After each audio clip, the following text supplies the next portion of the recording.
And let's power on the steam thermostat. And look, the power indicator light up.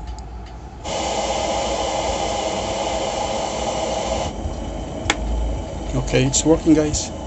And guys, nag-cut off na yung ating steam thermostat. Nawala na yung power indicator. Pwede natin siyang patayin.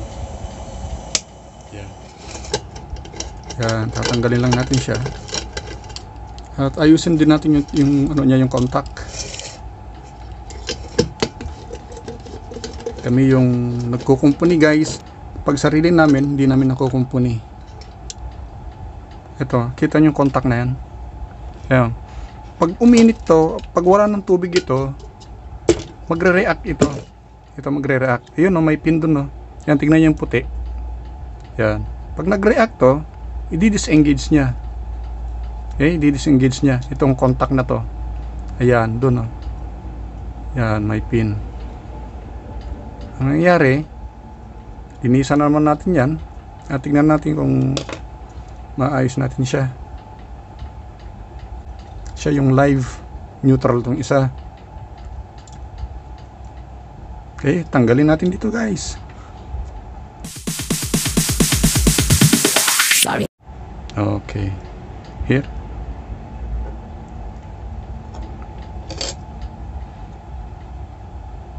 And this is the contact I'm talking to you guys.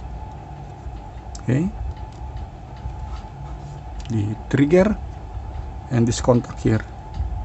So once again, I'm going to lift up this one. So take a look with the clearance. Now I'm going to lift that one so we can. Okay, it has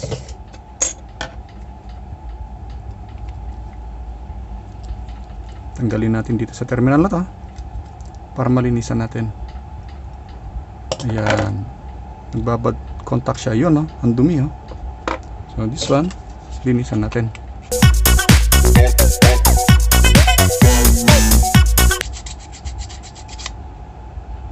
Okay, it's fine now.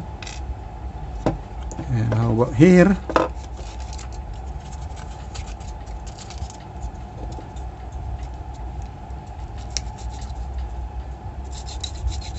The proper guys, if you encounter this, just buy new boil and dry thermostat. I'm going to adjust this a little bit. Okay, I just leave it a little bit. And we're going to install it now.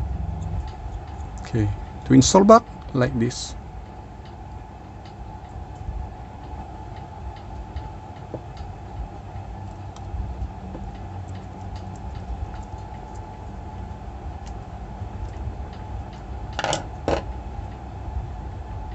Okay, normally there must be contact.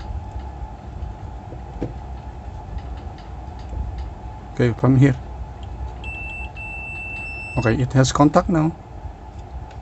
And this one, the function of this one is to push. And like this.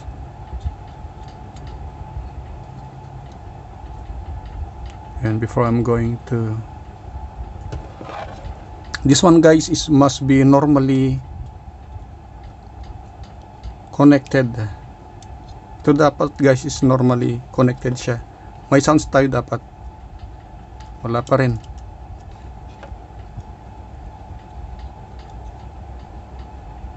I'm going to push this a little bit. Okay.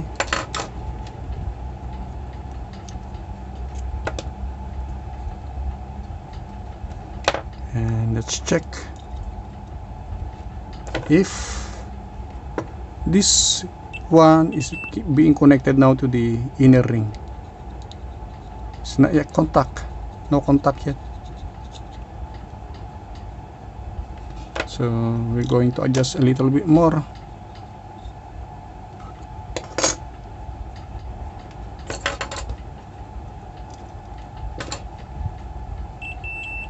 Okay, it's connected.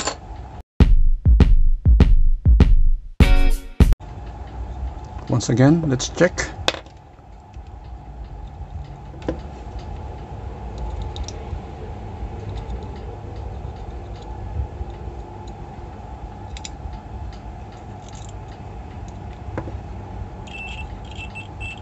Okay, this one connected, but this one is not connected. Again.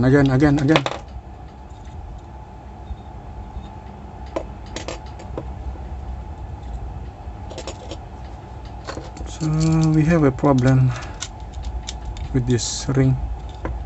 So I'm going to clean this one up, causing bad contact there and here.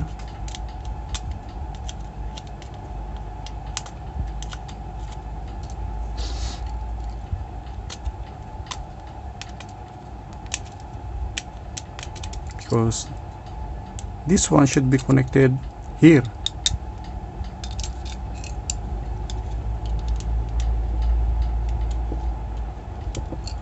Once again.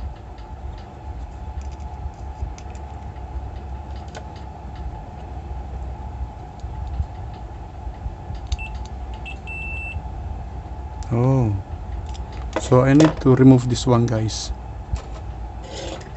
causing bad contact.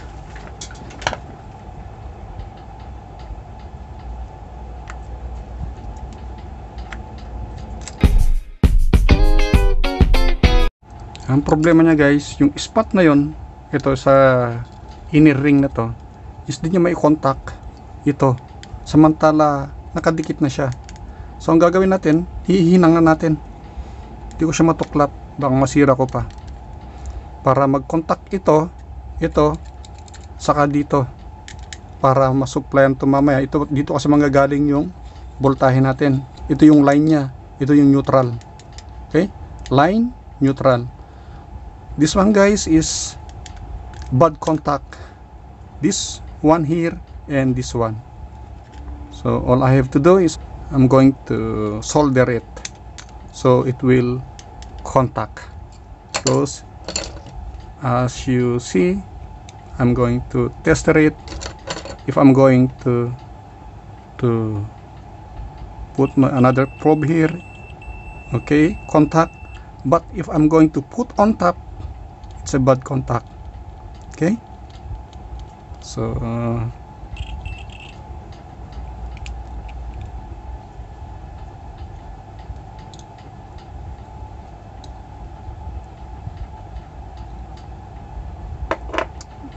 if you have budget, guys, better go and buy new.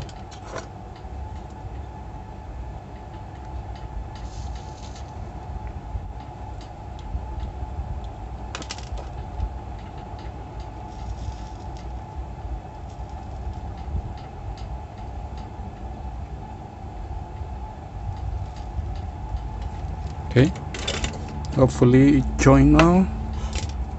Natin kung nagdugtong na.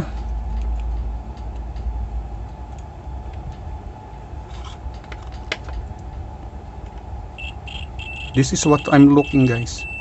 Okay, it's connected now. Okay, let's install it back.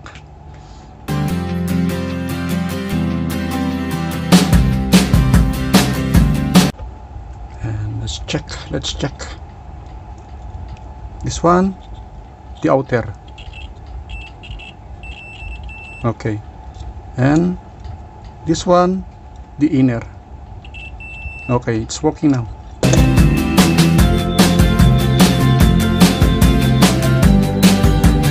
This is the live. Ito yung live niya, ito yung kanyang neutral.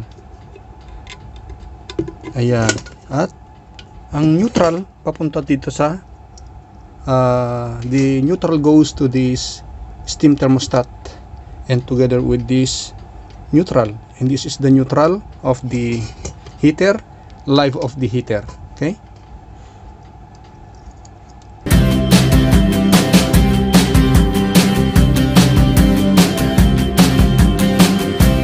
and let's power on the steam thermostat. And look, the power indicator light up, and let's wait.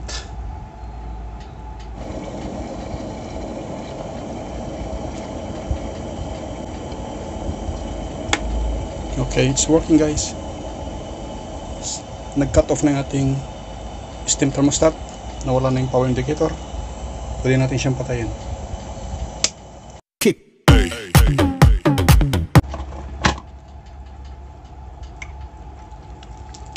Thanks for watching.